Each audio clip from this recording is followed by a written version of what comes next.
विक्रम हमेशा से साधारण लड़का था, पर उसके अंदर कुछ खास था जो कोई नहीं जानता था। यह तक कि वह खुद भी। उसे दूसरों के मन की बात समझने की अनोखी क्षमता थी। वह न किसी के चेहरे से, न ही उनके शब्दों से, बल्कि सीधा उनके दिमाग से उनकी सोच को पढ़ सकता था।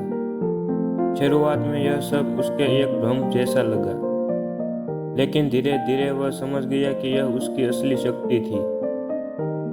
विक्रम ने कभी किसी को यह नहीं बताया। वह जानता था कि लोग उसे अजीब समझेंगे और उसे इससे डर भी लगता था। लेकिन एक दिन कुछ ऐसा हुआ जिससे उसकी पूरी जिंदगी बदल गई। वह हमेशा की तरह कॉलेज के बाद पार्क में बैठा रहता था। वहाँ बहुत सारे लोग थे। कुछ बच्चे खेल रहे थे, कुछ लोग बातें कर रहे थे। लेकिन तभी उसने एक अजीब सी अनुभूति महसूस की। किसी का मन पूरी तरह शांत था, बिना किसी शोर के। यह उसे अजीब लगा, क्योंकि आमतौर पर उसे सभी के विचारों का शोर सुनाई देता था। उसने इधर उधर देखा और तभी उसे एक लड़की दिखी जो किताब पढ़ रही थी। उसकी तरफ ध्यान गया तो वो और भी हैरान हुआ। उसके मन में बिल्कुल शांति थी, कोई विचार, कोई भावना नहीं, बस शून्य। यह असामान्य था। विक्रम खुद को रोक नहीं पाया, पर उस लड़की के पास जाकर बैठ गया। लड़की ने धीरे से उसकी ओर देखा और मुस्कुराई। तुम्हें भी सुनाई दे रहा है? विक्रम स्तब्ध रह गया। उसने कभी सोचा नहीं था कि कोई और भी उसकी तरह हो सकता है। तुम्हें भी?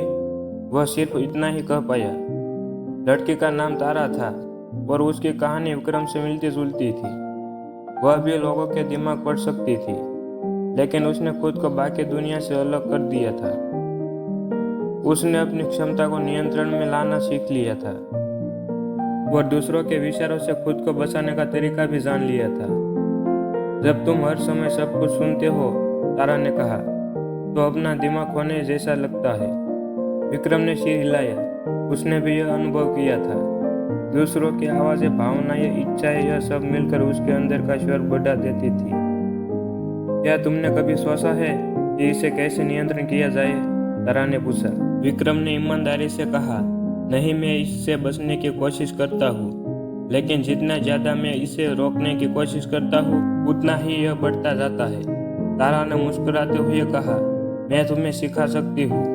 यह कोई अभिशाप नहीं है, यह एक वरदान है, अगर तुम इसे समझ सको। विक्रम के लिए यह एक नई शुरुआत थी। उसने हमेशा अपनी क्षमता को बोझ समझा था, पर अब तारा की मदद से उसे यह वरदान की तरह लगने लगा।